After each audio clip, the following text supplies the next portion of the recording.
Alright, what's up guys? Hope everyone's doing well this evening. This is actually a little bit different. If you're joining me for the first time, I don't always do streams like this. Officially, welcome everyone. We're going to start the real stream now. And this is going to just sort of be loose critiques and subjective opinions, and that is pun intended, about Gen 1 and the Pokemon therein.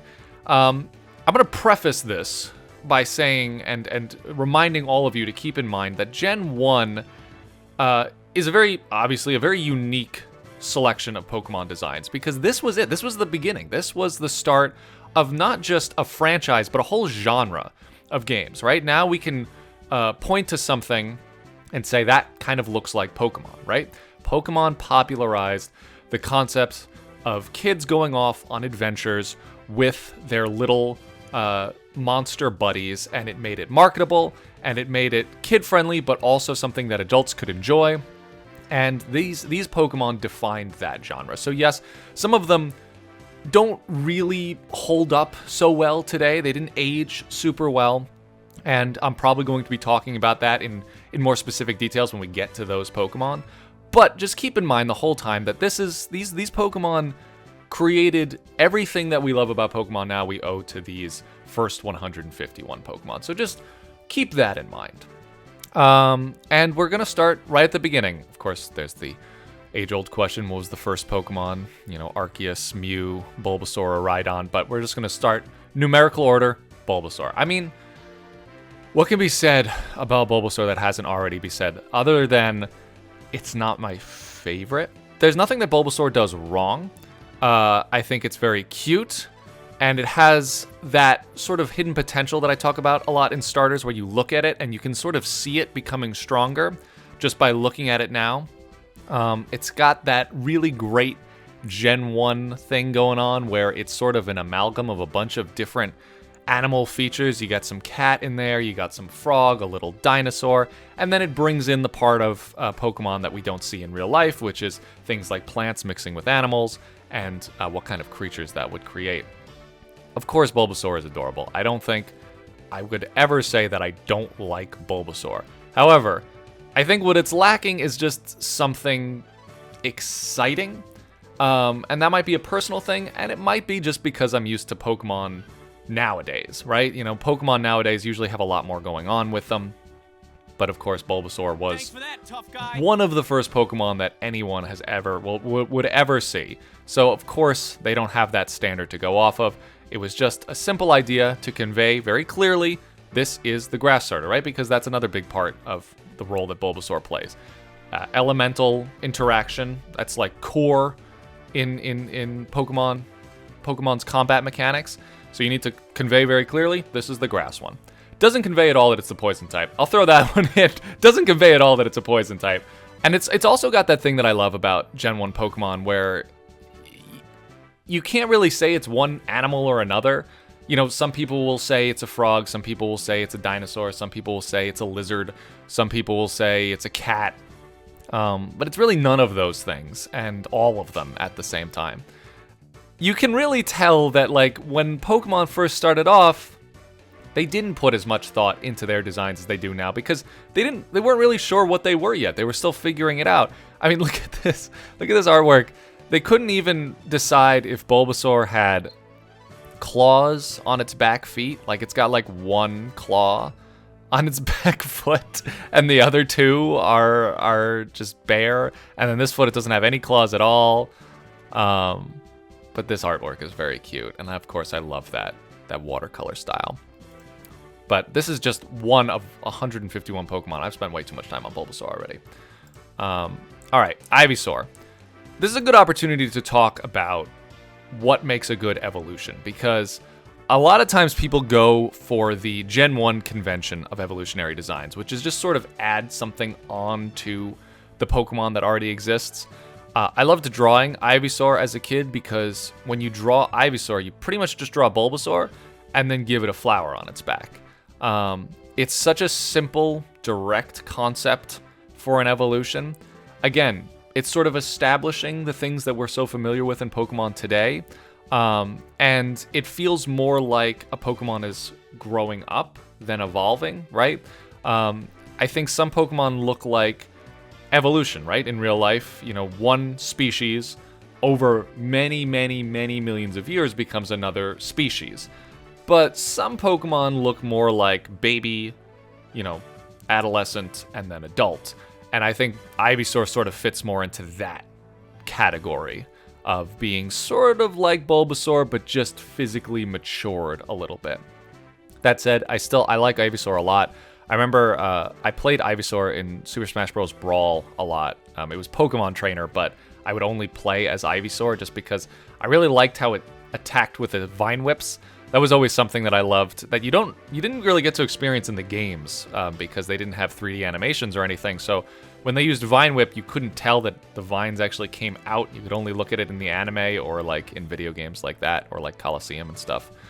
Ivysaur, all right, you know, again, it's sort of establishing tropes that would be used later on. Okay, now, I don't want to be too harsh on Venusaur because Venusaur owns what it is, if you understand what I'm saying. I mean, it is a big, ugly, warty, reptilian, monstrous beast. That's what it is. It's not supposed to be anything else.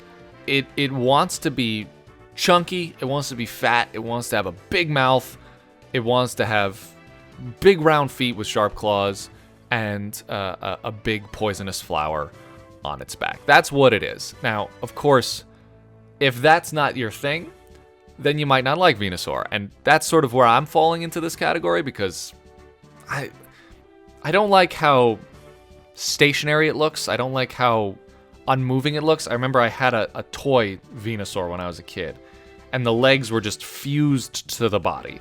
That's intentional, right? Because Venusaur is kind of bulky, and it can take a hit.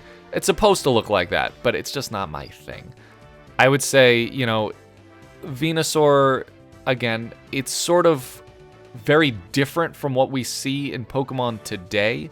Usually starters don't really look like this anymore. I would say, actually, the closest thing we have to a modern-day starter looking like this would be Skeledirge. Kind of awkward, kind of chunky, looks more like, you know, a weird, awkward animal that we would see in real life, rather than something that was designed.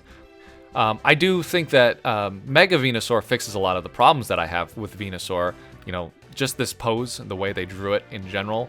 I like that a little bit more. I like that its legs kind of come out from its body a little bit, so you can sort of... It's still big and chunky, but you still get implied movement there. But, you know, it's just not my personal favorite. All right, now Charmander. Again, I'm going to be biased here. When I was a kid, I picked Charmander because I knew it was going to evolve into Charizard.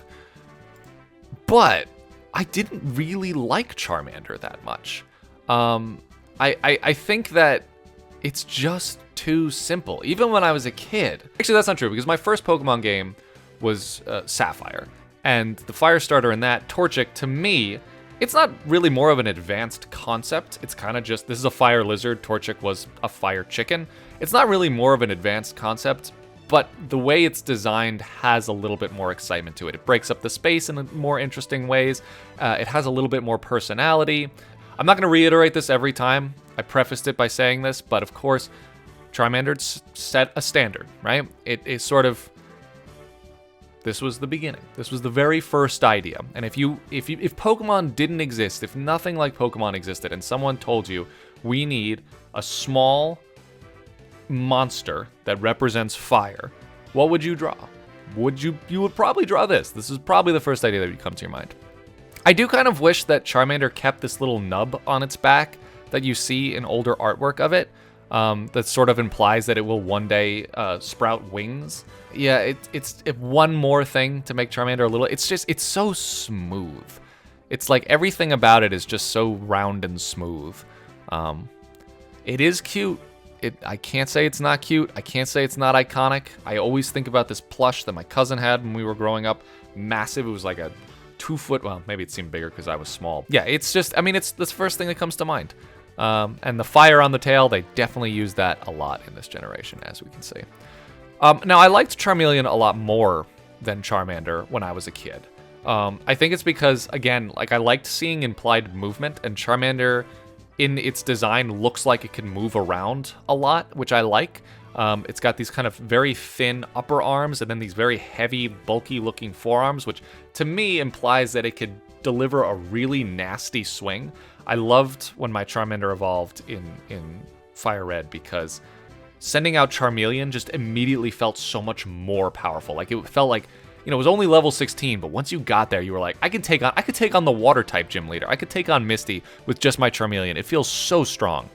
And this old artwork, it's so crazy. But I really like it. That's interesting. The old artwork doesn't actually have, I feel like I remember the back sprite in Fire Red having that little bump on its back, but maybe I'm imagining that.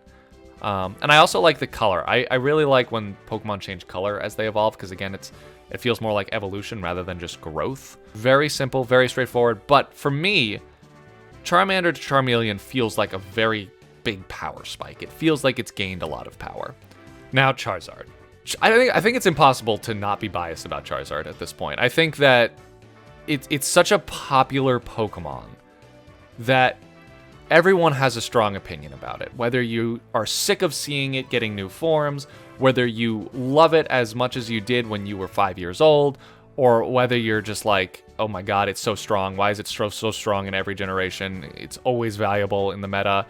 It's quad weak to rock, but then they made that boots thing, so now it can't even be hit by stealth rock anymore. But I am going to be biased. I like Charizard. I like Charizard. And there's a reason why so many people like Charizard. I think Charizard is a pretty timeless design. You look at Charizard now, and you think, it seems so generic, but I think the reason it feels generic is because we've been seeing it for so long. Like, Charizard's been around for what? Pokemon's as old as me, a little bit older, like nearly 27 years old. So we've been seeing Charizard for about 27 years now, and I can't really think of anything else outside of Pokemon that looks like Charizard. But I look at Charizard and I'm like, is that really an original idea? It seems kind of generic, but it's not. It's just, it's super iconic, so we feel like we've seen it a million times before, and we have, but the only place we've ever seen it is here, in Pokemon. It's everything that Pokemon wanted to be, right from the beginning. It's got the potential to look really tough, really scary, really powerful, but it also has a side to it that makes it feel like it could be your friend. It's got this big, round belly. You know, it doesn't have pecs, it doesn't have big scales or plates or anything on its belly. It's got this big round belly that you can imagine like leaning back on or falling asleep on. And it's got room for a kid to ride on its back. And I think that's part of what makes Pokemon so special, is that balance between something that looks really tough and scary, and it could hold its own in a fight, and it could, you know, breathe fire and melt someone's head, but it's also your buddy. And like, you have to earn its respect, right? In the anime, I think people remember Charizard's character, you know, its personality in the anime, you know, more so than most other Pokemon in the anime, because that's what it feels like. It feels like a big brat who, you know, can do what it wants because it's a giant dragon, but at the same time, it's got this sort of human side to it where it's like, yeah, I might breathe fire at your head, but I'll also save you, even if it's just for my own pride. I'll help you out. And I love that about Charizard. And I love dragons, and I think that Charizard, even though it's not a dragon type, is one of the nicest, most classic looking dragons. I can't tell you how many times as a kid I'd be riding the bus to school and I imagined Charizard flying next to me, like keeping up with the bus, flying next to me. And it just made me feel good, you know? I was like, I have this big monster by my side. He's my friend. He's my buddy. He's going to take care of me, and we're going to get stronger together. That's my Charizard bias. I understand people are sick of Charizard. I like Charizard. Although I do have to say, Charizard has been dethroned as my favorite fire-type starter now, and has been replaced with Skeledirge. But that's just because my tastes have changed over the years. All right, now Squirtle. I'm gonna be a little harsh to Squirtle. I don't like Squirtle. I really don't like Squirtle. It is still cute. Squirtle Squad, you know, that's adorable. There's nothing wrong with Squirtle. It's exactly what it needs to be. You know, it looks related enough to the other 2 starter Pokemon in this generation. And I understand limitations, you know, with the Game Boy. They couldn't make anything too crazy. They couldn't make anything with more than 3 colors in the palette, right? Everything had to be very simple. Everything had to be very compact. The old artwork is so much worse. Holy shit. I'm sorry, but oh my god. This old artwork better exemplifies my problem with Squirtle. It looks like a blue baby wearing a turtle costume. Like, this is so much more charming to me. And yeah, the squirrel thing is like almost a concept. Like, that's like Pokemon like dipping their toes into maybe doing something more than just an animal with elemental powers. I don't know what came first, the idea to call it Squirtle because it's like squirt and turtle, or the idea to make it look like a squirrel and a turtle. But they bailed on that concept so quickly. That's irrelevant. Yeah, I don't really have much else to say about poor Squirtle. Again, I don't hate it. It's certainly not my least favorite Pokemon in this generation by far. But as far as the starters go, this is definitely my least favorite of the Gen 1 starters. Sorry, Squirtle. And then we got Wartortle, which actually I like a lot more. To be honest with you. Again, Wartortle does a good job feeling immediately stronger than Squirtle. I like the kind of like feathery fin ears. I like the tail that looks like a wave almost. I don't really know what texture it's supposed to be. I've heard seaweed, I've heard feather, I've heard fur. It doesn't really matter to me. I just like the shape of it because it makes it feel kind of mythical, actually. In fact, the more I look at Wartortle, the more I like it. I like how, again, it looks tough. You know, it looks like a little kid in a schoolyard ready to fight you. I love its little cheeks. This has been like a consistent with Wartortle, which I think is adorable because it's got this really tough looking face, but then it's got these little cheeks here that look like it's been outside a little too long and it's getting a little cold. You know, it's got kind of like the Kappa thing going on where it's a little mystical. I quite like Wartortle. It's amazing what a few changes, like added adornments or, you know, a little bit more personality can do to a Pokemon design. So Wartortle, you get a strong B+ from me, Wartortle. Honestly, I like you a lot. Here's the thing about Blastoise, actually. I don't think Blastoise is a terrible design. I think for me, oh, that's such iconic artwork, isn't it? I think for me, it's not quite to my taste, but I like it. I like how it's more of its own character rather than any one thing from real life that they decided to turn into a Pokemon. Like a lot of people now when they design Pokemon, you know, Fakemon, they try to make some things really specific. And in modern day Pokemon sometimes do this too. Like they find a couple of really specific ideas and mush them together. And Blastoise is kind of just sort of like, it feels like a kid designed it, but not in a bad way, like in a fun childhood excitement sort of way. It feels like you asked a kid, what would be a really cool idea for a water monster? And they were like, a giant turtle that had cannons coming out of its back and they could shoot water out of the cannons. And it has cat ears for some reason. I do really wish that Blastoise had kind of more of the feathery kind of ears that Wartortle has, rather than these cat ears. That's like a Gen 1, like, we have some unused negative space, let's slap some cat ears on it. Oh, this artwork is kind of hurting. That looks really weird. This is one of the few instances where I think actually its old artwork looks a lot better than its contemporary artwork. This is great. I love this pose. It implies that it has some dynamism to its personality without needing to look nimble or agile. Like, it still looks like a tank. These aren't really Gen 1 Pokemon, but Mega Blastoise and G-Max Blastoise. G-Max Blastoise I think is a cool idea. Like someone saying, my mom loves Blastoise. It does kind of feel like a mom tier Pokemon. I don't know why. It just does. All right, now Caterpie. I love Caterpie. And Caterpie, speaking of Pokemon that are like very specific inspiration, Caterpie is definitely, I don't know exactly what kind of moth it is or what kind of butterfly it is, but I've seen these things before, and it's pretty much exactly what they look like. There's a type of moth that the larval stage looks almost exactly like this. It's trying to mimic a snake, and it even has this little protrusion that comes out of its head that looks like a tongue. And I think this is great because the creator of Pokemon, the intention behind it was to capture the joy and fantasy of being a kid and growing up outside and catching bugs in your backyard. That was the original romance of Pokemon. That was the idea behind Pokemon. And the fact that you catch a bug Pokemon right off the bat, cute little harmless bug Pokemon, I feel like captures that really well. And, you know, it's great because this is something that exists in real life, but in real life, it doesn't feel like it should exist. It feels like a mythical creature. Like, imagine finding one of those. As a kid, you'd think you found a mythical creature. So pretty much just inserting that right into Pokemon works really well. I think it's a great idea, and it really captures the heart and soul of Pokemon to me. Now, Metapod, I like a lot. On the one hand, you can say it more embodies the idea of evolution rather than just growth. But on the other hand, you could say, well, no, this is how a lot of insects grow. They completely change their body plan as they grow, which in and of itself is a really fascinating aspect of the real world.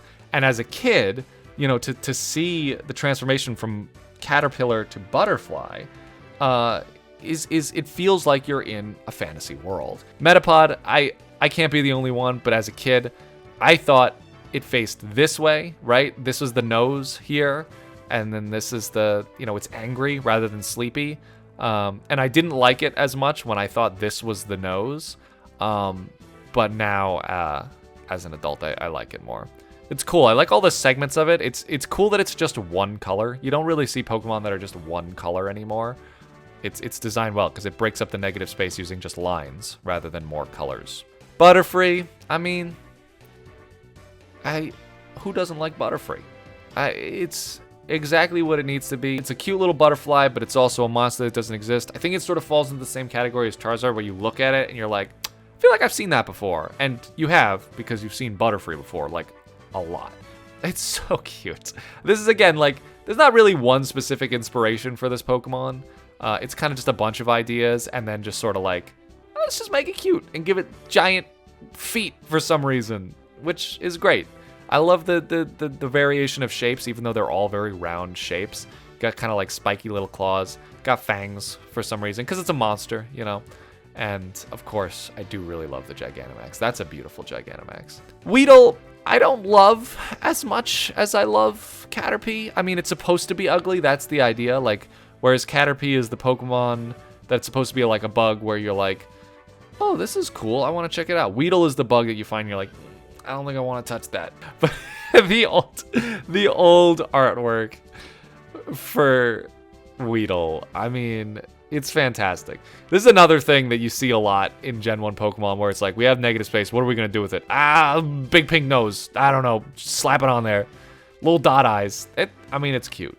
This artwork is so much cuter than this artwork, in my opinion. And now Kakuna, pretty much the same thing I said about Metapod, I can say about Kakuna. I love how it's all just one color, but it's so intricate. This is probably one of the most intricate Gen 1 Pokemon. The sprite work is an absolute mess for this, you know, in the older games. But I do love how all of the negative space is used just with lines. It's just line work. I almost wish this turned into something other than Beedrill. Beedrill doesn't have any of this kind of creativity to it. It definitely looks sinister. I think that's a big part of how it wanted to look. It wants to look sinister. But other than that, you know, it's not... It is what it is. It's the sinister cocoon. And Beedrill, you know, for a long time, I was disappointed that the only bee Pokemon was, like, inherently evil, because I love bees, and I know this is more like a wasp than a bee. But still, like, I think bees and wasps and other social insects like bees and wasps in general are just so fascinating. And to reduce them to just, they sting you, is a little... It was a bit of a bummer for me. But then they made Vespiquen, and I was like, all right, Vespiquen's the cool one. I like the Mega Beedrill a lot. It really leans into the, like, comically villainous Beedrill. And in some of the artwork, it kind of looks cute. I don't like that they decided to make it, like, standing most of the time. I don't like it standing. Pidgey. Bird. Right? I mean, you don't have to dig deep to find out what the concept behind this Pokemon is, right? And, you know, there's nothing wrong with it. Absolutely nothing at all. They just needed a little bird Pokemon. They needed something that you could just see en masse in the city anywhere, and that's Pidgey. I think it's kind of cute that it looks so scrappy. You know, it looks like it could start a fight. It's not just a bird, you know, it's a bird that's ready to mess you up a little bit. And then it's funny that it gets so much.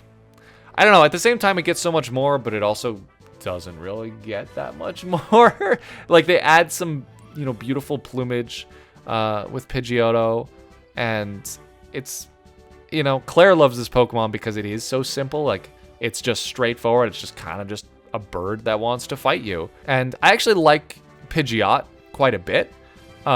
Because it goes from being like a little common bird that you would find around to being more like a raptor, like a predatory bird. Pidgeot definitely feels strong. Like when you have Pidgeot and you send out Pidgeot in battle, you feel like you have a strong advantage, especially this old artwork. I love how small its head is and how big its feet is, and then insane, like it makes it look like close to a legendary Pokemon. Like, I think this looks cooler than almost all of the legendary Pokemon from Gen 1. Yeah, and as a kid, it always confused the hell out of someone saying in chat right now, why does it go from Pidgey to Pidgeotto to Pidgeot? It confused me as a kid. There might be some reason for it. Also love the Mega. That's a great Mega. Rattata. Now, actually, it's funny. As far as Gen 1 Pokemon go, Route 1 normal types go, I actually like Rattata. Because, again, it does what it needs to do. It's just a very common early Pokemon that you find a lot, but it's not just an animal. It's more personality than it is anatomy, you know? It's all about that relentless ferocity that we see from rats. But it's got so much more agency than your normal rat. It looks like it's ready to start a fight. And I also love that it's purple. I don't know why from this point onward, the Route 1 normal types all had to be brown. But I'm really glad that Rattata isn't. I like that it's purple. Like, why? I don't know. It just is.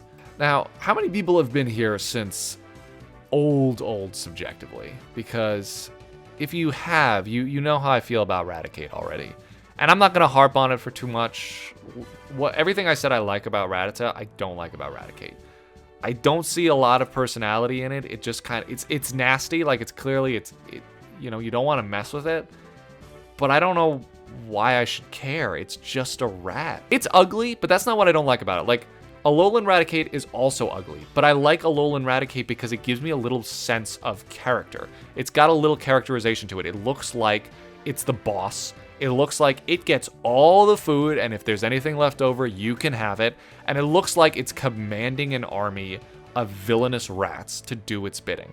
Raticate, regular Raticate, it's just a rat or like a muskrat or something. There's nothing else going on there, and there's nothing interesting about the way it looks to make me care about it. I actually kind of like this artwork more because it's got more of that relentless ferocity that I see in Rattata. Spearow, in my opinion, is the superior normal type bird Pokemon from Gen 1. That's just me. It feels more like a monster than just an animal. And I think Fearow does the same thing. Like, it feels, and of course when I was a kid I thought this was a legendary Pokemon. It just feels powerful. It feels mystical. It feels dangerous.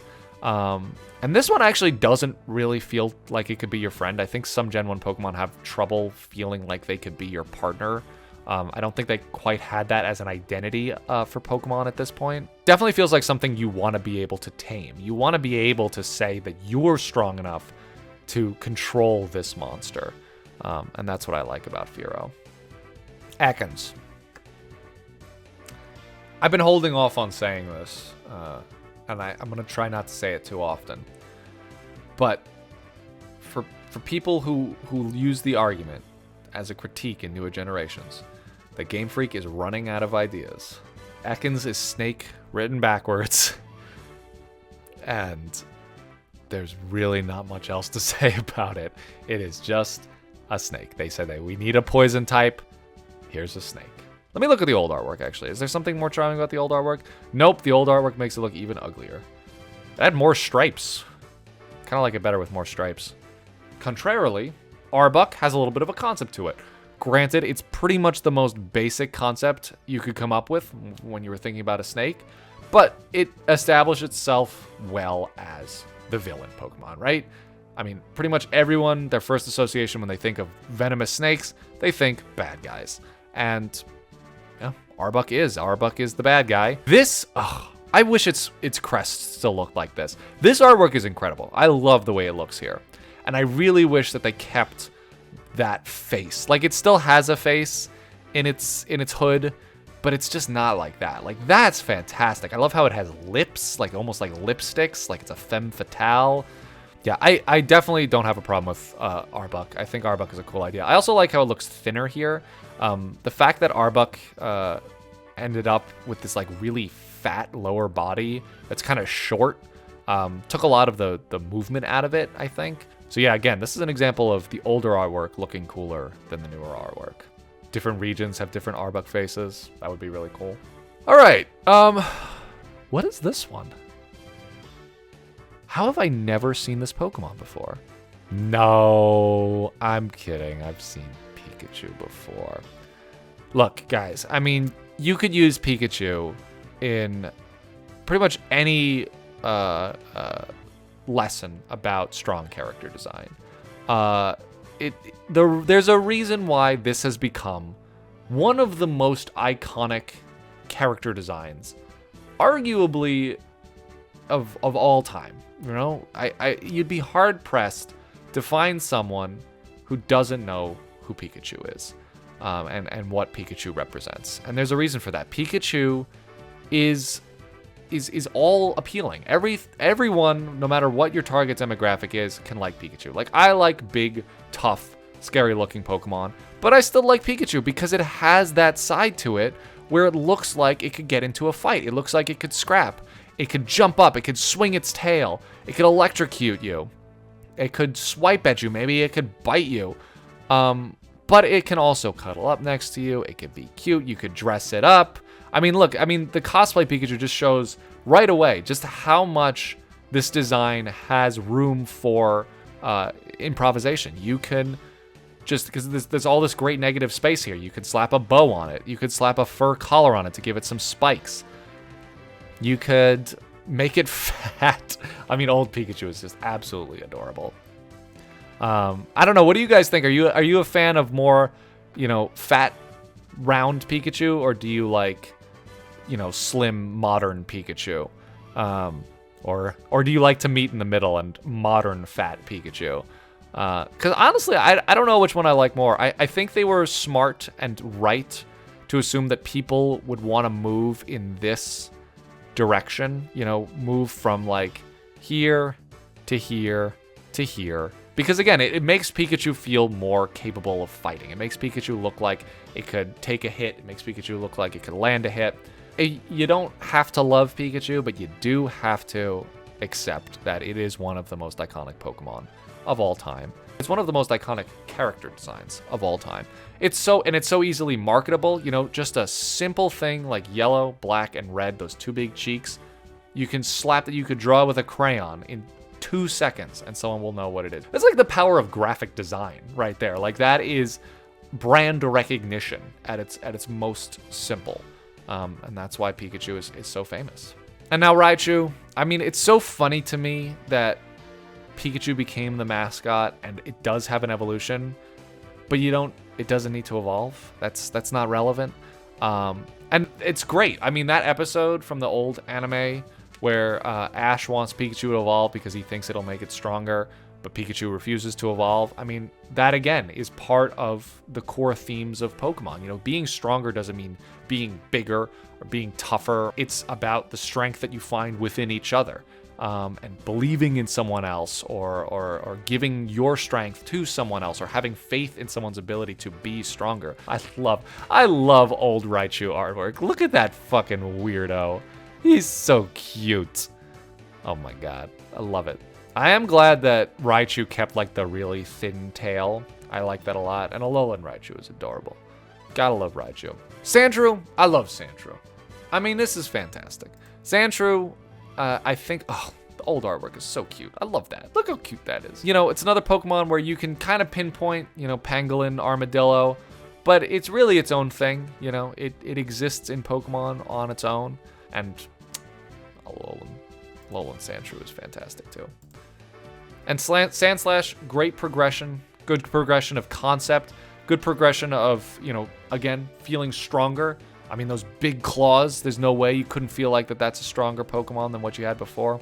I do kind of wish it was a little bit more compact the way it looked in its older artwork. It's a little too long these days. Alolan Sandslash looks a little bit more compact, which I like. This artwork is fantastic. I love it. I love that it looks like, you know, you can tell that it's a defensive Pokemon, but it can still move around. Nidoran, again, what a great idea that is just sort of its own thing. It's not really any one thing or another. It's just one of those precious Gen 1 Pokemon that just is. It just is. What is Nidoran? Is it a rabbit? Is it a rhino? Is it a kaiju? Is it a mouse? It just is. It's a poison type. Like I complained about Ekans because in my head it's like, okay, we need a poison type. Snake. Okay, kind of lame, but sure. Okay, we need a poison type. This little rat thing that's got poisonous spikes all over its body, and it looks kind of reptilian, but also a little mammalian, and it evolves into a bipedal kaiju. Now you got my attention. Now that's an interesting idea. And oh, I love Nidorina. Like, when you evolve your Nidoran into Nidorina, you're like, I have a powerful Pokemon now. I can kick someone's ass with this thing. I don't like its old artwork as much. I like its newer artwork better. There's too much awkward negative space here, and the proportions on this is just a little weird. But again, it's like, what is it? I don't know. Let her be. She wants to be a queen, and she will be. Nidoqueen, again, awesome. I like the old artwork a lot. I like how, again, she lost her teeth. Where did her teeth go? Why did you take her teeth away from her? I also liked when she was a little chunkier too. I also like that they just decided, like, we're gonna give her boobs. I don't give a shit. We're giving her boobs. And I like that. I think that's such a cool thing. It's like, I don't know. This is an era where, like, you know, you could only play as the boy character in Pokemon, right? This was still an era where we just sort of assumed that if you're tough, you're male. And if you're a female and you're a fighter, I don't know, you have like psychic powers or you use a bow and arrow or something. But no, this is Big Mama coming in here. She's got her titties out and she's ready to knock some heads around. I like that we got big tough Mama, but she is still very much monstrous, very much bulky, very much punchy, bitey, shoot laser beams, breathe fire, headbutt you. It's great. I love it. Love Nidoqueen. I love this whole line. It's interesting that they still had, you know, they were fixated on the concept of a gender binary. But again, it was 1995. Like, that wasn't even a topic of conversation at this point. They had this idea that boys and girls are equally as tough. You can still kick ass regardless of gender. Nidorino. I like Nidorina a little bit more than Nidorino. Again, very iconic. One of the earliest Pokemon designs.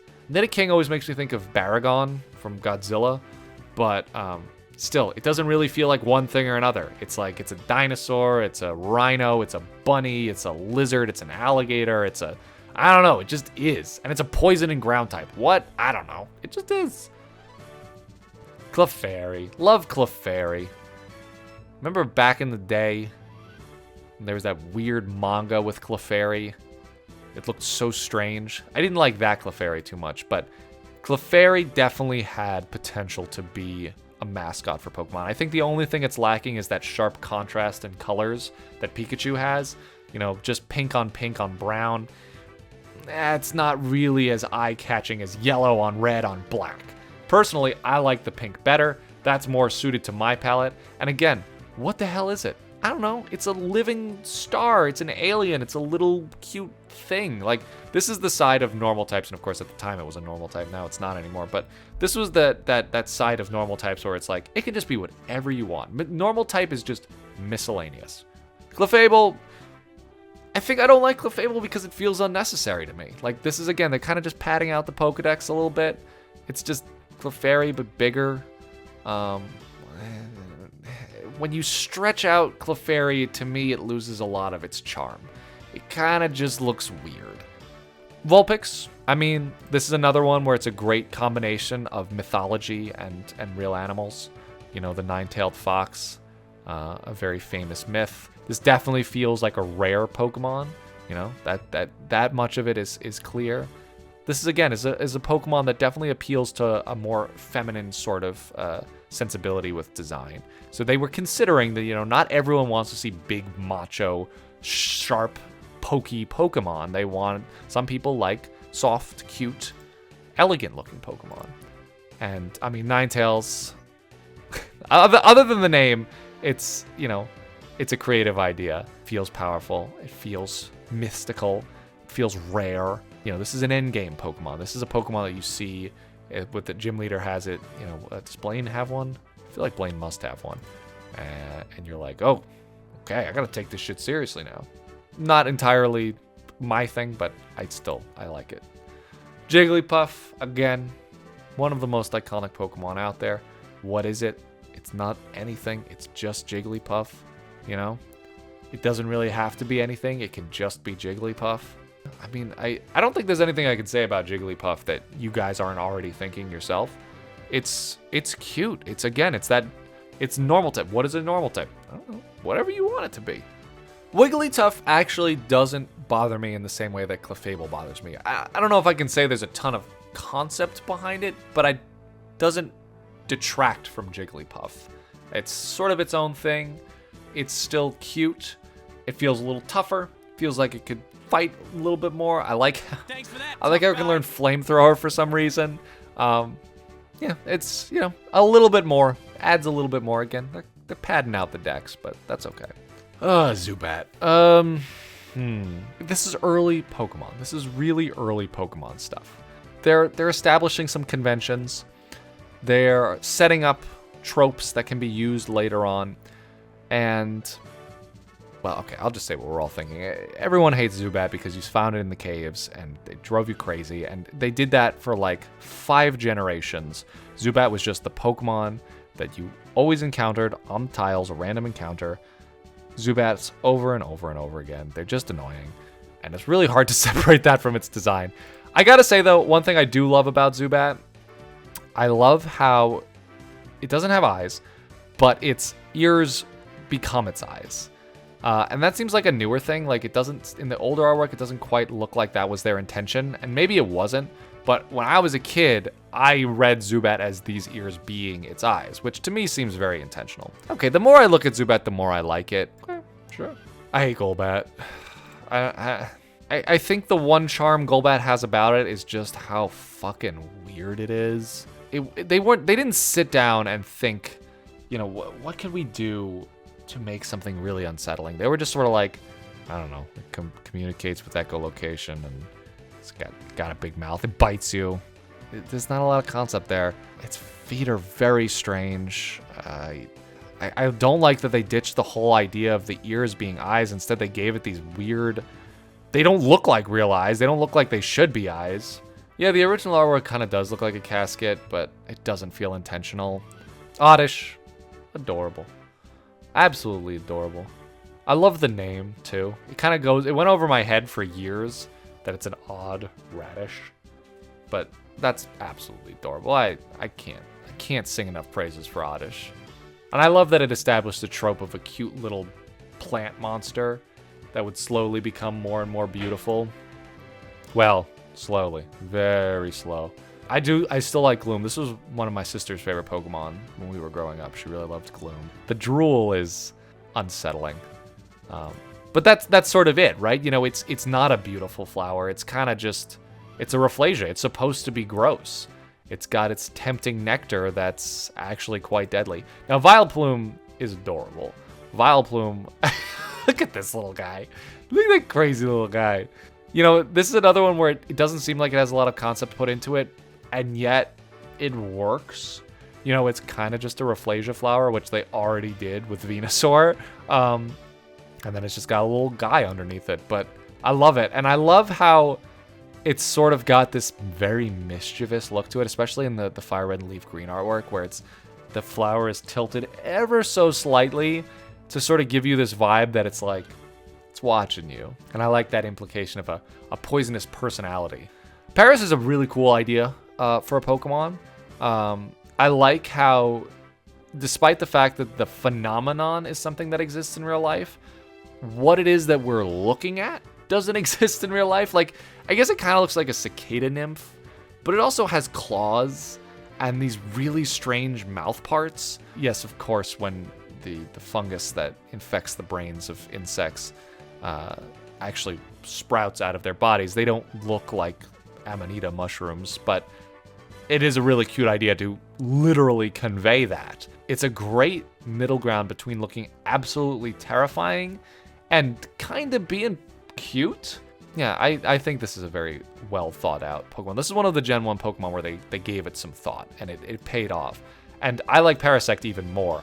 Look at this. I love how, again, like, it's just sort of generically an arthropod. It's definitely not really like a terrestrial bug. It's got crab claws. It's kind of creepy and it's kind of cute. I wish it didn't have a mouth. I like it better when it doesn't have a mouth. And it's just eyes, because it's like, it's just a husk being controlled by this mushroom. Venonat, adorable. Again, they were kind of just like, you know, they didn't need one specific thing to make Venonat. They were just sort of like, I don't know, like, you think of the most broad concept of a gnat. Like, if you know, if you're not an entomologist and you don't actually study bugs, you don't know what a gnat looks like. It kind of just looks like, I don't know, a little black spot. So if you could draw that and give it personality, that would be Venonat. And I like that about it.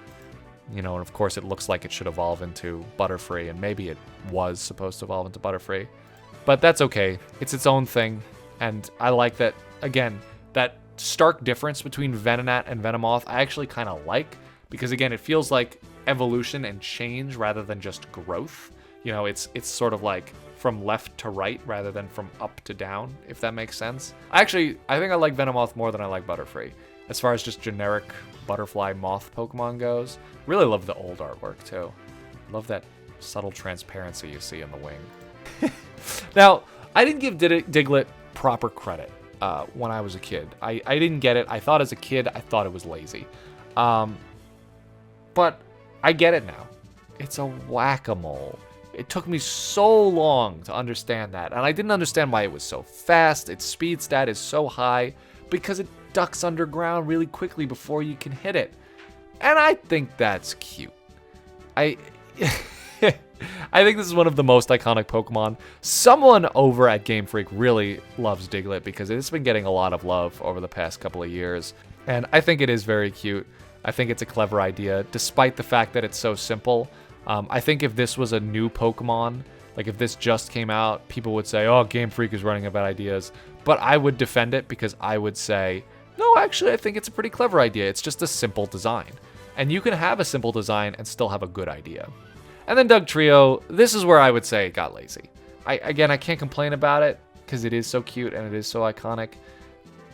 But just tacking 2 more onto it is a little lazy. They're padding out the decks a little bit. All right, Meowth, S, S, S, plus, plus, plus, plus. I love Meowth. Absolutely love Meowth. Such a cute idea for a Pokemon. I love its old artwork so much. So much personality, so much character, so much charm.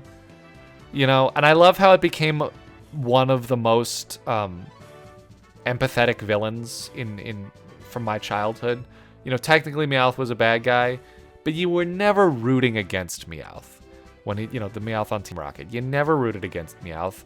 Maybe you wanted Jesse and James to fail and get bonked over the head, but Meowth, you always were rooting for Meowth. And I mean, how could you not? It's cute, and yeah, he might be a little piece of shit, but cats are pieces of shit, and we love them anyway. And I love the whole lucky cat thing. I really wished that they had kept making regional variants for Meowth. I absolutely adore Galarian Meowth. Alolan Meowth is cute too, but this is such a cool little twist on the concept. Meanwhile, poor Persian. Now, oh boy, yikes. Persian kind of speaks for itself. I don't know why there are so many lion Pokemon, and pretty much all of them suck, in my opinion. Persian might actually be the best one, We already talked about how normal type Pokemon can be whatever you want them to be, but for some reason, Persian is just a lion. Like, I know we've been dying for a non-anthropomorphic cat starter Pokemon, you know, from Litleo to Sprigatito. We really wanted something quadrupedal. But honestly, I kind of wish that the evolution for Meowth was more humanoid. I guess the dynamic in the anime between Persian, you know, Giovanni's Persian, Jesse and James' Meowth is kind of fun because Persian seems so different from Meowth. And it's cool, it's calm, it's refined, it looks tough, it looks scary. You know, it looks like a powerful predator, whereas Meowth kind of looks like a stuffed animal. And I can't say that I dislike it. In fact, I like it a lot more now that they've made its model look more like this artwork and it's not so thick and chunky and weird looking like this, because this is atrocious. I'm sorry. Old Meowth art, incredible. Old Persian art, what is happening with its feet here? What's going on with its back legs? Why is like the fat on its thigh like overlapping its back paw? It looks like they drew this in the corner of the sketchbook and they didn't have enough room for the rest of the design, so they forced it to sit down. The lucky cat thing is just dropped, and instead they're like, oh, here's a little gem on its head. I don't know. Psyduck. Again, another very iconic one. I love that it's mostly just one color. Again, what is this concept? Is it a Kappa? Kinda. Is it just... Look at that old artwork. I love it. It's just a duck with a migraine. I don't really have much else to say about it.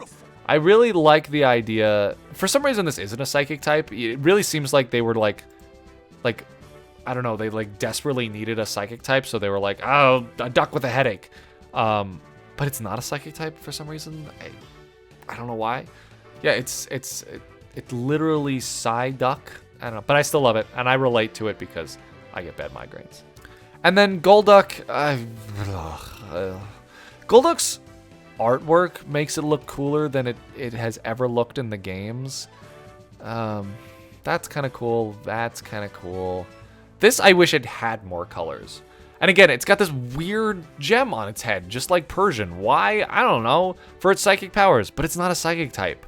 And it can barely learn any psychic type moves. I don't get it. It's like, yeah, it's kind of a Kappa. It's kind of weird, but it's not weird enough for me to like it. It just seems lazy. I don't know. If it had some more colors, I kind of want to redesign Golduck now because I feel like it's so close to being something I would like, but I don't like it. I don't like how big and awkward its feet are. I don't know. It's weird. Oh, I don't like Mankey. I don't get this one. This is another one where it was sort of like they didn't... This is like the opposite end of the spectrum for me, where it's like, yes, they didn't have a concept behind this, and that's okay. And yet, maybe they could have put a little bit more thought into this. But it was interesting to me that the first idea for that came to their head when they thought of fighting was like, I don't know, just a furball with legs and a tail, and it beats people up, I guess. I hate Primeape. I think our first video we uploaded, subjectively uploaded, we bashed on Primeape and we redesigned it. However, Annihilape did some good jobs improving on Primeape, so... And it feels unfinished. It feels like there should be something more here. Like a lot of Pokemon that people say need evolutions, I don't agree. I think that Primeape did need an evolution, and I'm glad it got one. Growlithe is adorable. Love Growlithe. I adore Hisuian Growlithe. But both concepts are very strong and they stand alone. I don't think this is an improvement. I think it's just another good design. This is a good design. That old artwork is a little rough, but I love fat Growlithe. Old fat Growlithe. So cute. That's, you know, again, it's not like personally very appealing to me, but I do love Growlithe. And Arcanine, pretty straightforward. It's another one of those Pokemon where it sort of grows up rather than evolves. So that I don't love, but it's very majestic. Looks very powerful. Yikes, that knee. They have a hard time with... Look at, like, they figured it out. It only took them, like, 25 years, but they figured out how dogs' forelimbs bend. Yeah, even in this artwork, yikes. This artwork is nice, though. Tough guy. I love Hisuian Arcanine. I love the concept behind that, of the stone lions. Poliwag, absolutely adorable. This is such a great concept for a Pokemon. The fact that you can see tadpoles' intestines underneath them. because their skin is so thin, and they look like a little swirl. Such a cute idea. This one also goes back to that concept of Pokemon coming from the creator's childhood experiences, just hunting small animals in his backyard or around his neighborhood. And in fact, I think that might be part of why Poliwhirl was almost Pokemon's mascot instead of Pikachu. And I really think it could. I mean, look at that. Look how cute and charming that is. It really could have been its own thing. I think the only thing it's missing is a clearer face to emote. I think that's what Pikachu has over this. I didn't know for the longest time that this was its belly and that its mouth was like this line here. I thought this was its mouth, and I didn't like it so much. But, you know, realizing that its mouth was here made me like it a lot more. And it is. It's absolutely adorable. I love Poliwhirl. It's really funny to me that initially the only way that Poliwag could go was just a bigger tadpole. Again, these were the first fighting types. I don't know why. I don't love Poliwrath that much. I kind of like it. This was another Pokemon that we put in the top 5 worst Gen 1 Pokemon.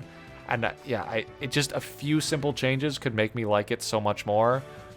Love Poliwhirl. Hate Poliwrath. Abra. What a cool Pokemon, man.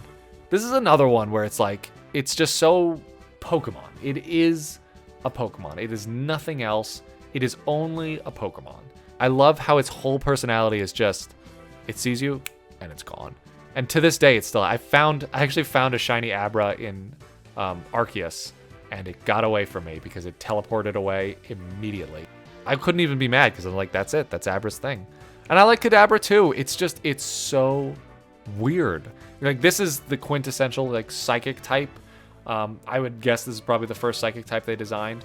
But I like how, you know, because psychic is such a broad concept. What does that actually mean? I don't know. But here's what a psychic type looks like. And I like that. I think that's super cool. And then they have the spoon. I guess if you could think of anything to associate with psychic powers, it would be the spoon, right? To bend the spoon with your mind. Alakazam I don't love as much as Kadabra and Abra. It's a little strange to me, but again, I like how weird it is. I just don't love how weird it is. I like its old artwork better. It's cool. I like the kind of Kitsune elements in there. Entering the cereal eating competition, and he'll win. Ugh. I don't like Machop. I really don't like Machop. See, and this is like on the opposite end where it's like they needed a fighting type. I don't know. It's like a little boy that punches. Kind of like its old artwork better. This foreshortening with the fist is... I hate how human its hands are. I don't like its ribs showing. Because, like, the thing about making a Pokemon this humanoid and not putting anything on the body is that it kind of just looks like a naked man. And that's really unsettling. This is so weird. Like, imagine showing this to someone who has never seen Pokemon before. They would think it's like a Little League baseball team mascot, like drawn by someone's dad. It's like a dinosaur with potato chips stuck in its head, and it's got ripped arms and then feet that are like not even feet. They're just like pieces of clay, and then a tail for some reason. Why doesn't it have more colors somewhere in its body? Why is it entirely gray? I know why. I know why it's entirely gray. Gen 1 graphics limitations. I get it. Now, strangely, Machoke leans into it a little bit more, and again, right off the bat, the fact that they understood that it needed to have fucking pants because it's just a man, that helps. You know, I'm not as uncomfortable looking at it because, okay, at least its groin is covered. But then at the same time, it's like, oh god, why does it need to cover its groin? What's down there? Like, this is just the inherent problem with anthropomorphic Pokemon. And I don't hate anthropomorphic Pokemon. I actually like a lot of anthropomorphic Pokemon, and I kinda like Machoke. But it's still just like, look at those legs. It's just, it has human legs. And it does have a bulge, doesn't it? Oh boy, it really does. Okay, yikes. We talk about Gen 1 Pokemon just having originality to them and being iconic for just being Pokemon and nothing else. There's the good end of the spectrum, like Abra, and then there's the bad end of the spectrum, like Machop, where it's like, okay, yeah, it's not like anything else I've ever seen before because nothing in the world should look like that. Machamp, again, it's really close to something that I would like. I like that it leans more into the bestiality. The Gigantamax fixes all of the problems that I have with it. Honestly, the Gigantamax fixes all the problems that I have with regular Machamp. I like its 4 arms. That's really cool.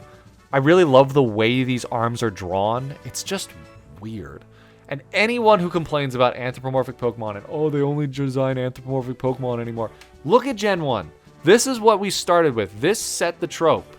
This was always in Pokemon. We've always had weirdly anthropomorphic Pokemon. It's not a new thing. Bellsprout's adorable. Bellsprout's fantastic. It's super lazy, but it's great. I mean, I just imagine Ken Sugimori just being like, there's a head, it's like a, like a pitcher plant, and then there's the leaves, and then its legs are just roots. I don't know. But it worked, and I think it's cute. Weepinbell. I don't like Weepinbell. That's it. That's all I have to say about Weepinbell. I don't like it. I kind of like Victory Bell. Victory Bell has all the same weirdness of Golbat, except it works here, because I feel like there's a concept behind it. And I'm going to say that if you asked me to list every single grass type, I would probably forget about Victory Bell, but I still like it. Tentacool used to bother me as a kid, but I've grown to like it more and more over the years. I especially like the old artwork of it. Again, it's just really weird. Like, it's kind of a jellyfish, it's kind of an octopus, it's kind of an alien, and I love its face. This is, again, we were talking about Metapod, where it breaks up negative space just by using line. And it's got this sort of, like, weird beak shape to it. I really like that. And I love the texture that we get from the bulbs on its head. And Tentacruel I like, too. I'd say the only thing I don't like about Tentacruel are its eyes. It's got those really generic Gen 1 eyes that are just white. I wish they were a little more alien. But again, they were figuring things out. This was way back in the day. I love this artwork. I really love this artwork. So cool. It's Lovecraftian almost. It's like somewhere between an eldritch monster, a deep sea creature, and a UFO. And that's a really cool idea. All right, Geodude. I'm going to be a cynical guy again here. And I'm going to say, if anyone ever tells you the Game Freak is running out of ideas with their new Pokemon, you just say, there's a Pokemon in Gen 1 that is a rock with arms. And that's it. That's all I have to say about Geodude. I actually like Graveler. I wish, I don't know why they changed this about Graveler, but that its fingers used to be a different color from the rest of its arms. But I really like it, and I really like Alolan Graveler. This just it's a little bit more of a concept. It's like, okay, it's a pile of gravel that has sentience, and it's monstrous, and it's tough, but again, it seems kind of friendly. I don't know, I'd have to think about it a little bit more about why I like Graveler as much as I do, but I do like Graveler. I have a soft spot for Pokemon that have small bodies but long arms. I like that a lot in Pokemon designs, so maybe that's part of it, but I especially love its old artwork. And Golem, I don't like.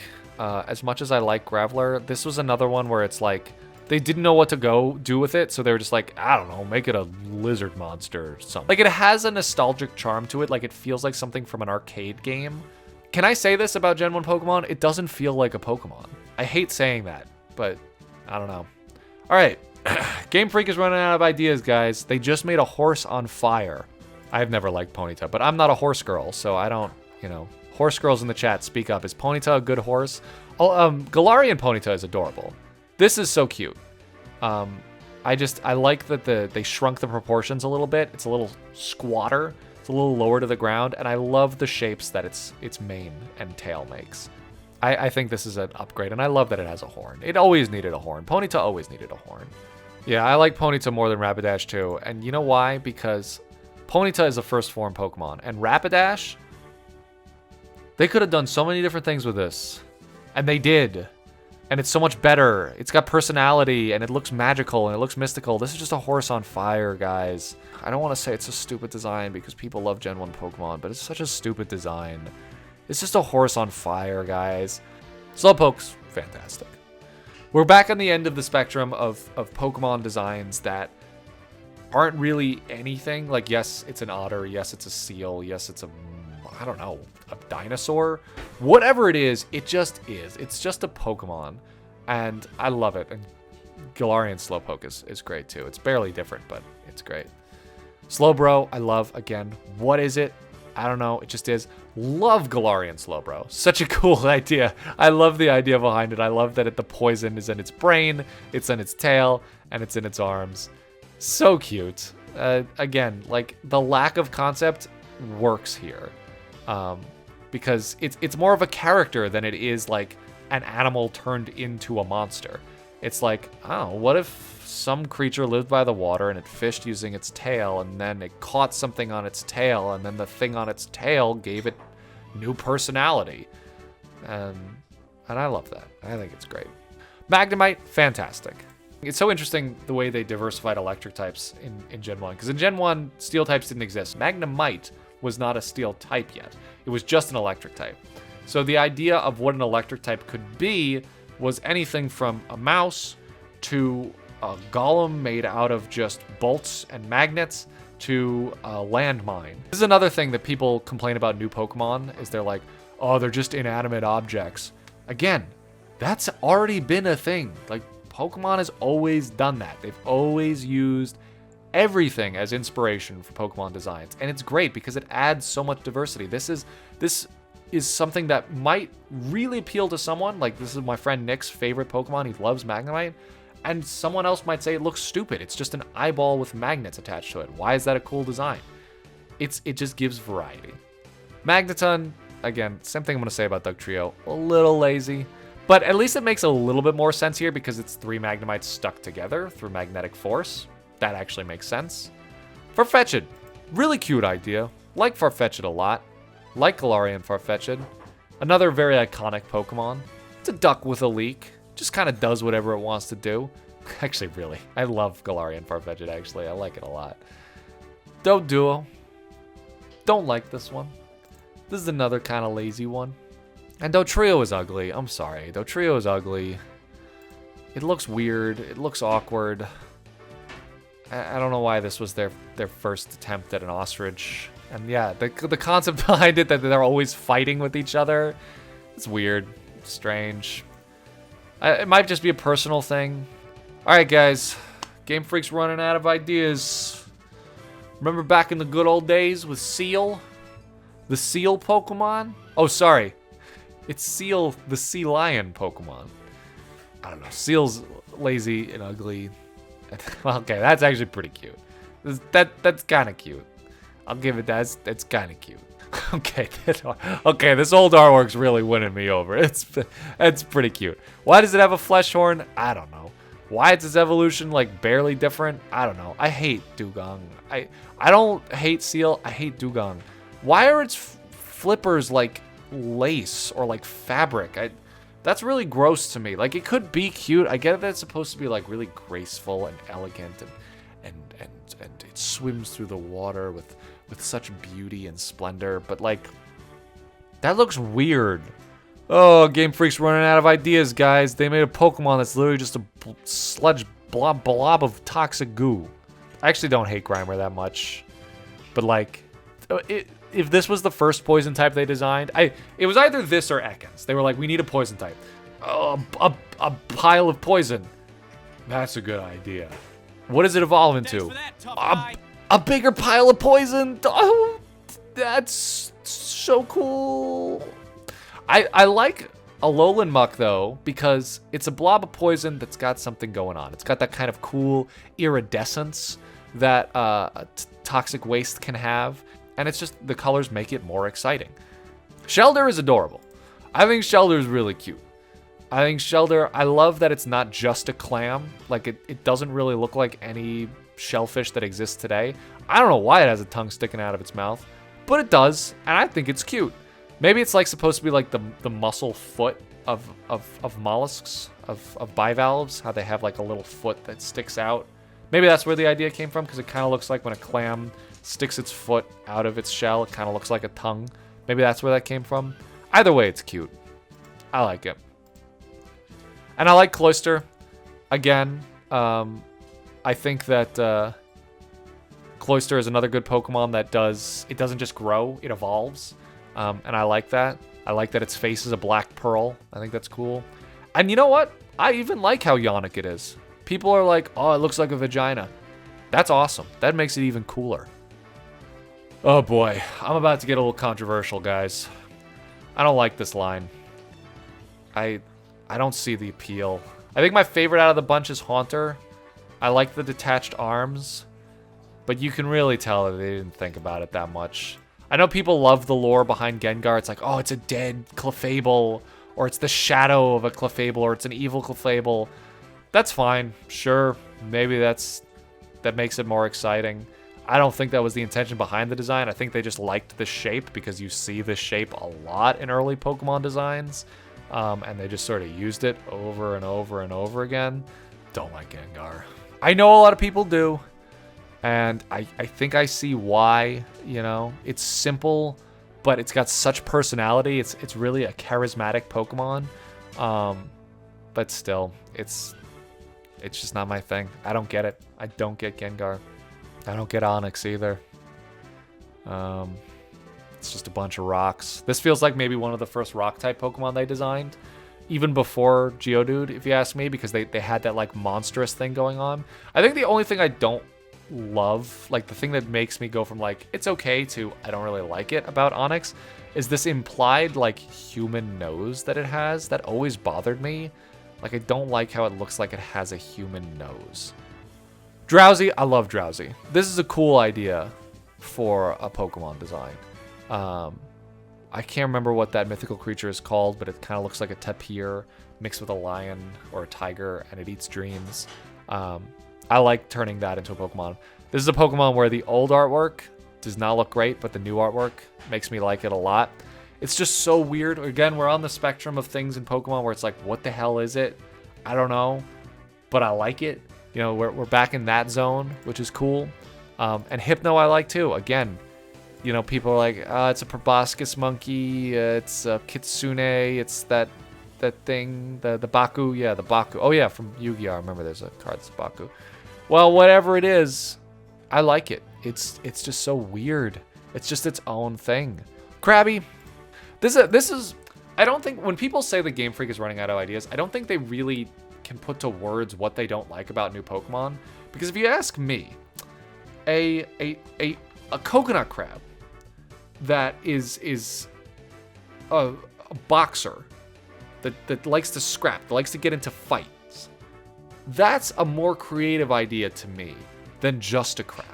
But I think what people are saying when they say the Game Freak is running out of ideas, they're not saying that that's not a creative idea. They're saying, I don't like the new ideas. I just like a crab. I don't need any other concepts in it. It doesn't need to have anything else going for it. It could just be a crab. And that's fine. But don't conflate a lack of ideas with just simple ideas.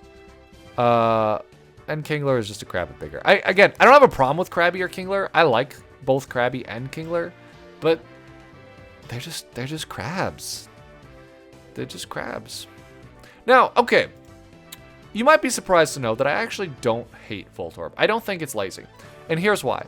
Because a Pokeball is not something that existed before Pokemon. You can't say that Voltorb is just a Pokeball with eyes and therefore it's a lazy design. Because a Pokeball, in and of itself, is creative.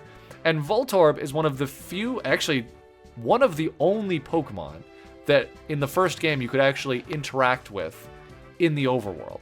And they considered the fact that in the overworld, they were going to use an icon to represent an item on the ground. And wouldn't it be funny if sometimes you interacted with that item and it was actually a Pokemon that could blow itself up? I think it's creative. Yes, it is just a ball with eyes, but it serves a purpose, a very specific purpose that is niche to just this game and this franchise, which I think is a cool idea. Now, I will say that Electro just being the same thing but upside down might be a little lazy. I'll give you that. That's a little lazy. I still kind of like it, though. Game Freak is running out of ideas, guys. They just put a bunch of eyes on eggs, and they called that a Pokemon. God, Game Freak is getting so lazy. I can't believe this. What is this? Why is this a grass type? Why is this a grass? Why is this a grass and psychic type? No, all jokes aside, actually, I kind of like Execute. It again, it's one of those Pokemon that's just so weird, but I think I like it, especially since the fact that they're not actually eggs, they're seeds. The only thing I don't like about it is the color. I don't know why they decided to make it like flesh-colored beige. That's a little unsettling. I like Executor. Again, I like Pokemon that aren't just the same, like evolutionary lines that aren't just the same thing but bigger. Like, yeah, it's weird at first glance. Why does an egg evolve into a tree?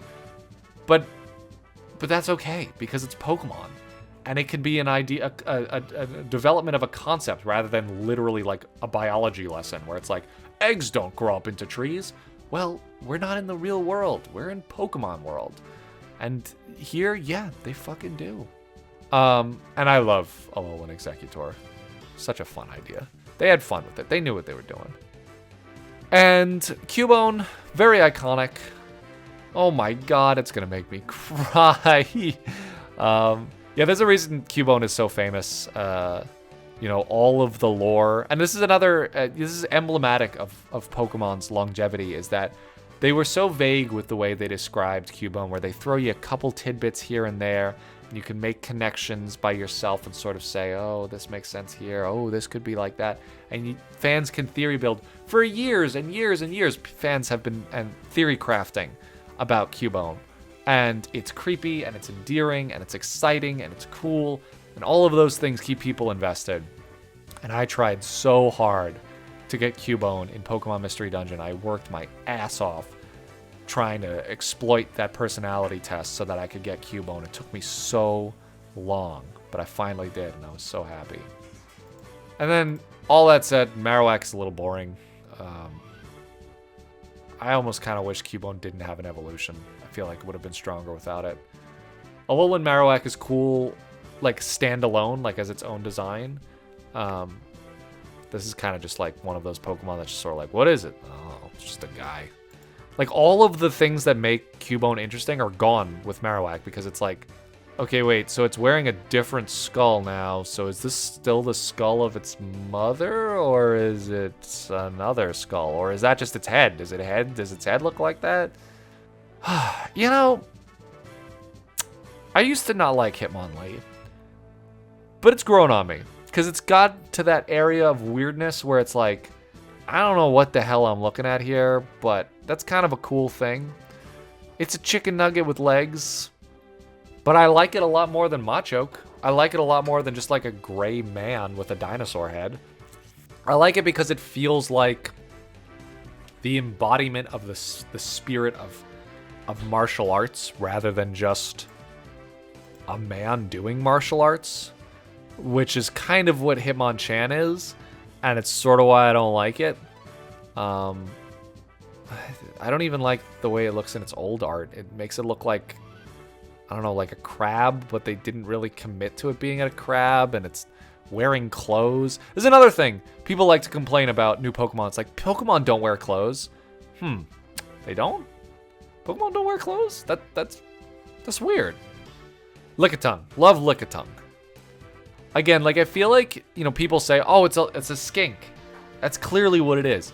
But if you ask someone who had never seen Lickitung before to design a Pokemon based off of a skink, would they have drawn Lickitung? No, they would have made it so much more lizard-like and reptilian.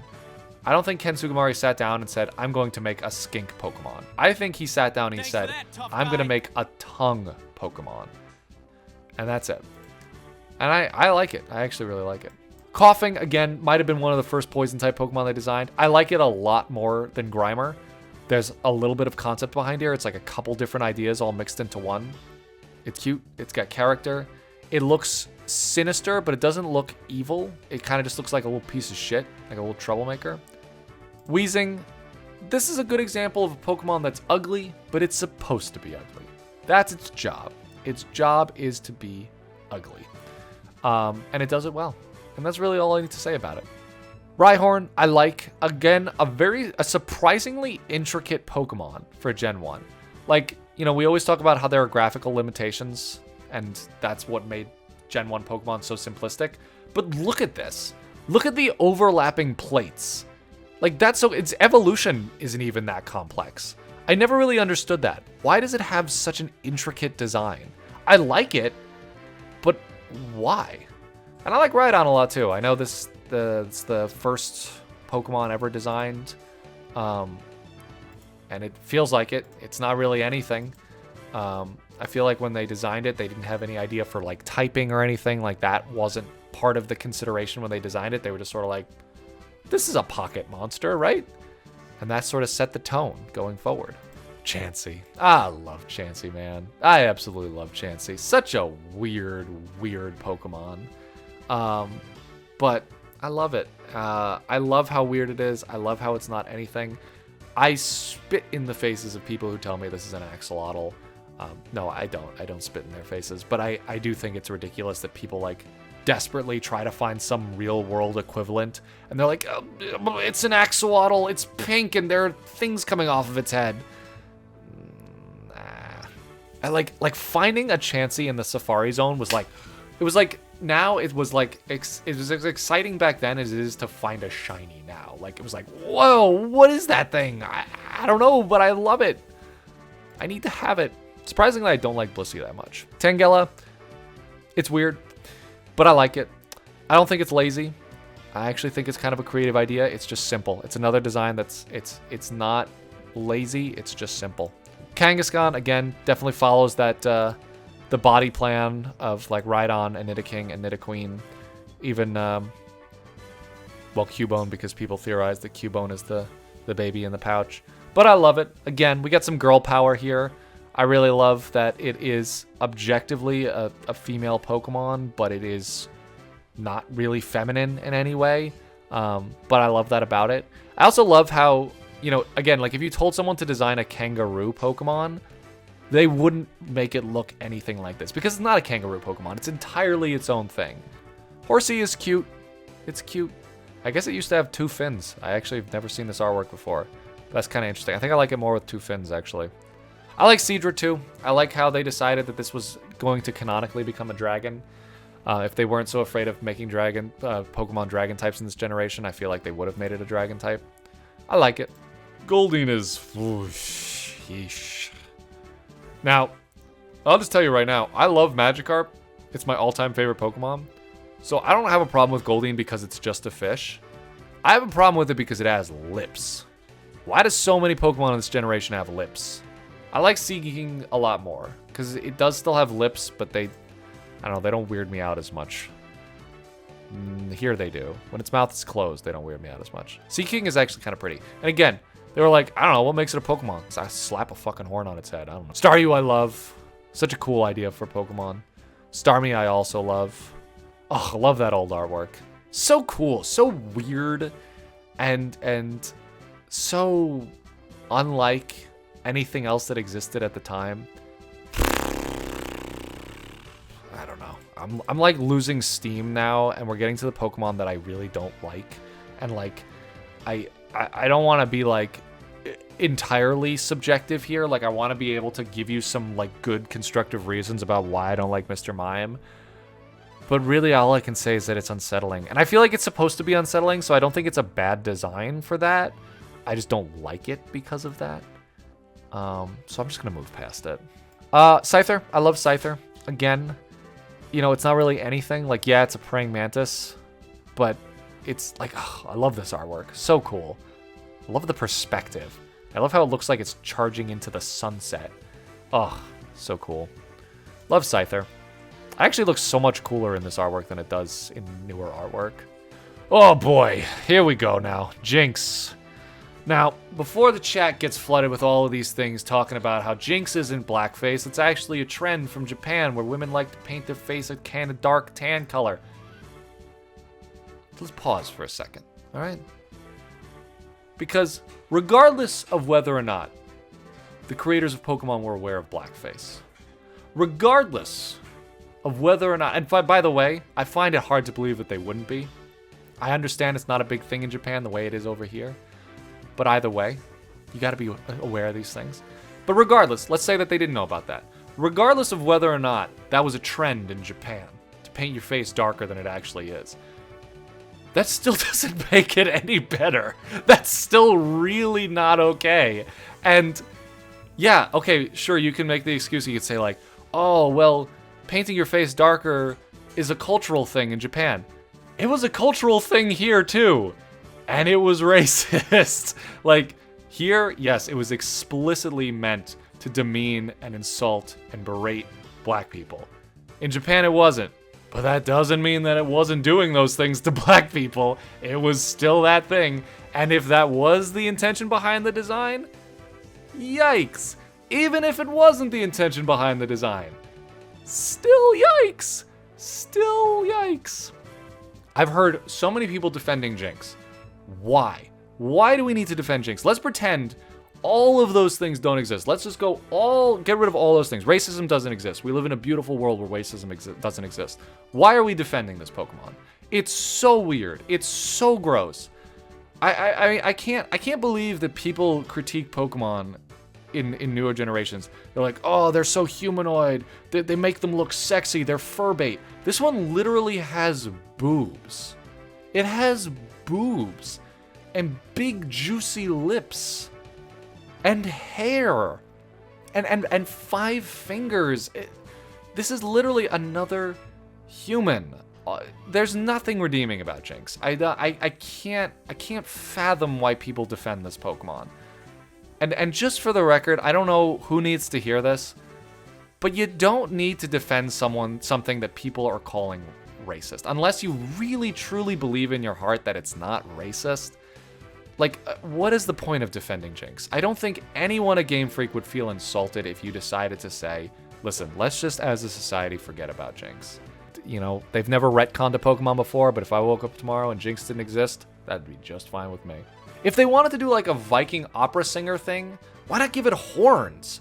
Why not give it armor? Why not give it a weapon or something? I don't know. They're missing so much. Electabuzz is cool. I like Electabuzz a lot. It's really funny that this is like, you know, electric Pokemon. It's got a big lightning bolt on its chest, and I don't know, it's like an ape monster or something. I like it. I like Electabuzz. I like the Electivire too. Magmar, again, on the spectrum of things that are weird in Pokemon and really shouldn't exist, to the scale of things that are weird in Pokemon and are awesome because of how weird and unique they are, Magmar is like all the way over here. I love Magmar.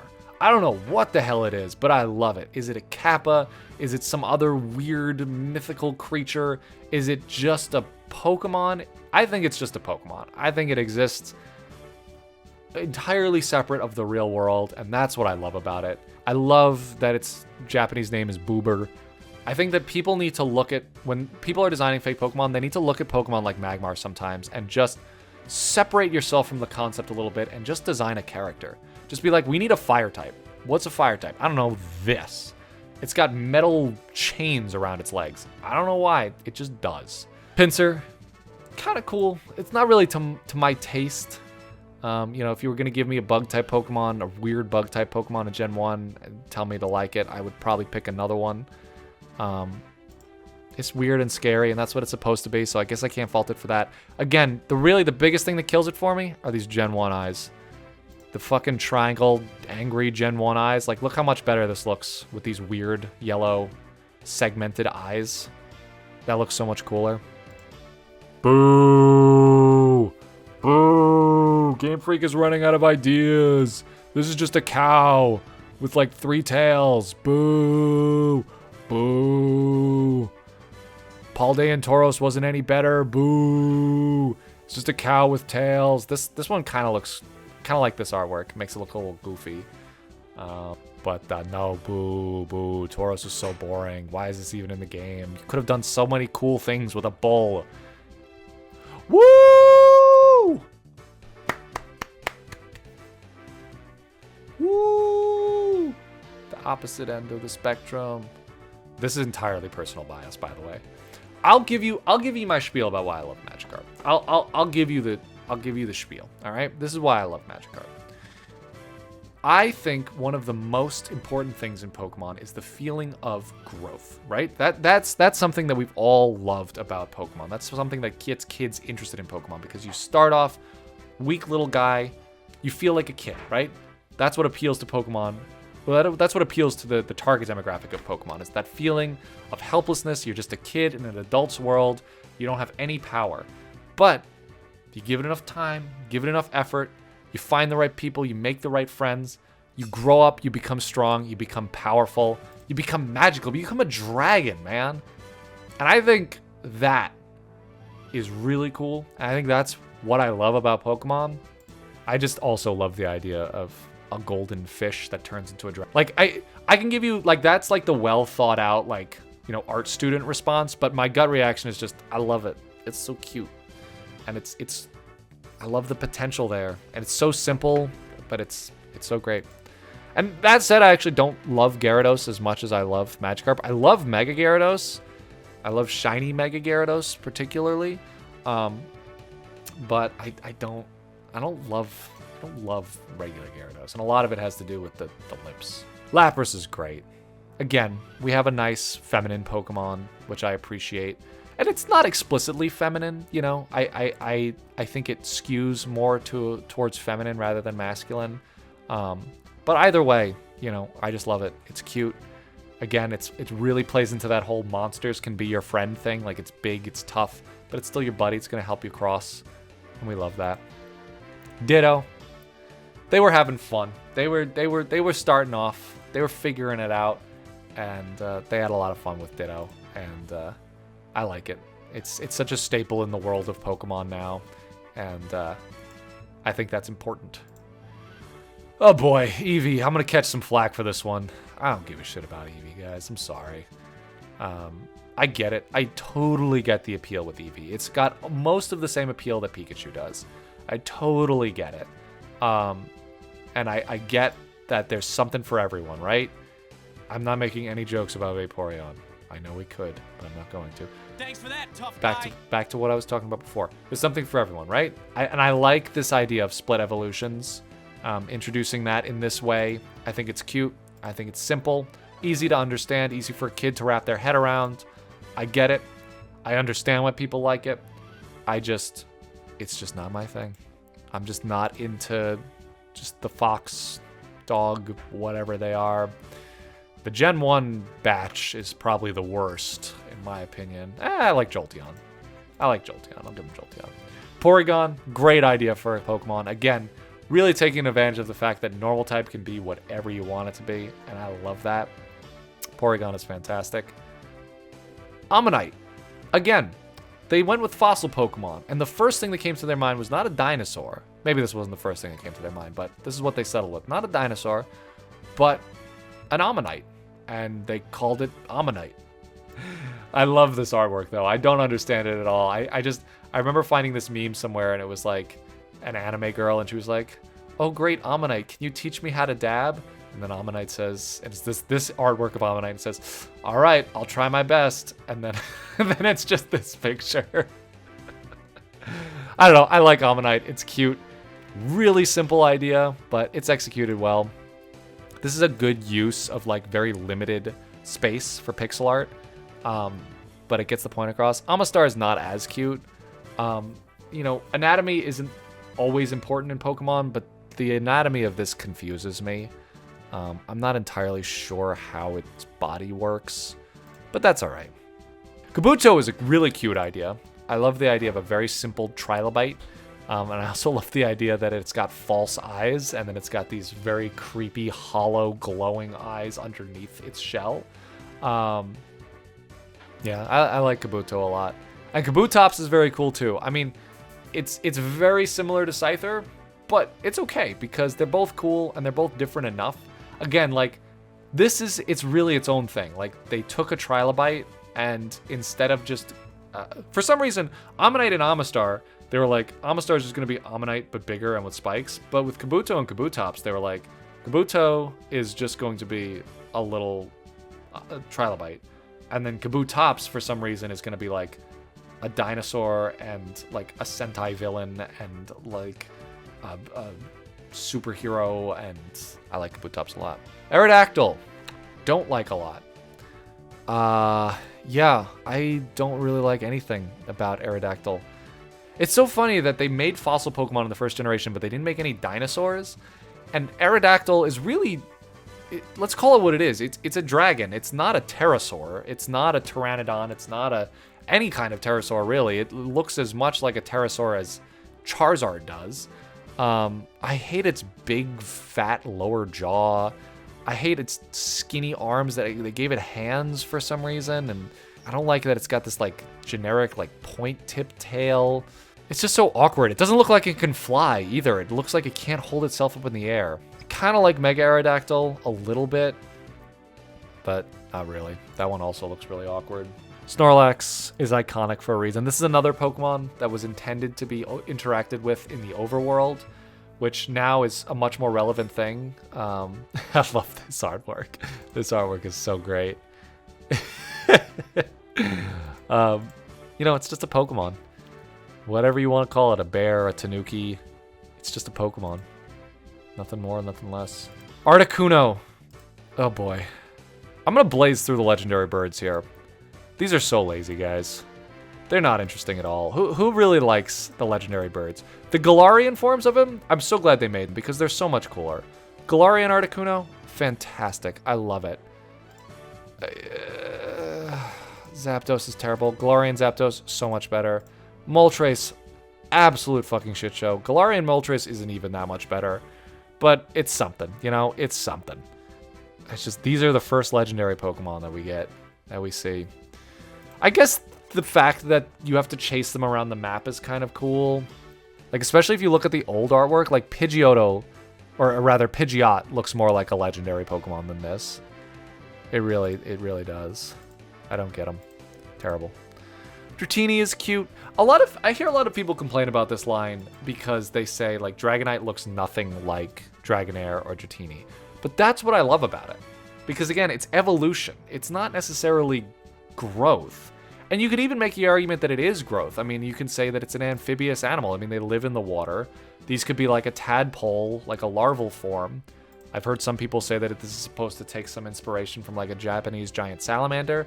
And if so, more so, stronger is the argument that these are like a tadpole form of that.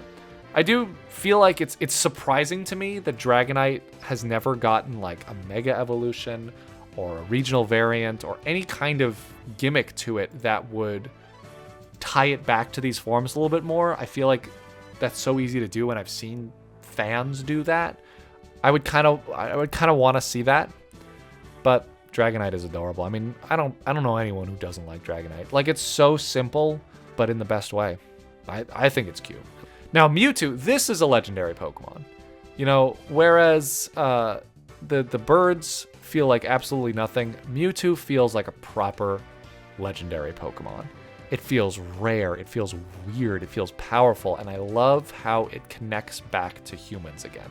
And it brings you back to childhood, too, because Mewtwo is the result of adults' hubris. Like, this isn't something a child created. It's something that adults have created. Adults have made something very dangerous and very scary and very corrupted and a little evil. Adults did this, but kids can make it right. Kids can go up to it and say, listen, I know that you didn't want to be this way. You've been forced to become this thing. But I can help you, and you can be my friend, and together we can work together. We can work together to put an end to all the evilness that adults have fed into this world. And I think, again, that's a core essence of Pokemon, and it's what I love about Mewtwo. And I love that they weren't afraid to get really weird with it. Like, especially the old. I love the old artwork of Mewtwo. It's so weird, but I really do love it. It's one of my favorite legendary Pokemon, honestly. And of course Mew, the little fun, unintentional Pokemon that got added into the game. The birth of all Pokemon. This is the purity, right? And it looks more like a kid because it's the purity of nature. It's the purity of curiosity and life and creation. And this is sort of the opposite of Mewtwo, and yet they're so similar. And the idea that they decided to go with a fetus for this is very interesting. And I love how it was a joke. They hid it in the game because they never thought anyone would find it. And then it turned into so much more. But Mew is adorable. It's great. Kind of want a shiny hunt for that technically legitimate shiny Mew. But yeah, all right. Jeez, that's it, guys. Whew. Okay. Well, this was a lot of fun. I really lost track of time there. But this was a lot of fun. I hope you guys enjoyed it as much as I did. I could talk for so much longer about each of these Pokemon, and maybe I will. Maybe I'll make more in-depth analysis of these Pokemon to put on YouTube. But thank you guys so much for joining me. I think you guys enjoyed this. I would like to do this again with Gen 2's Pokedex and keep going through and give my opinions on the full decks. I think it would be a lot of fun. So thank you guys all so much for joining me. I hope you enjoy the rest of your days and your nights and your evenings. I'll talk to you all later. Peace.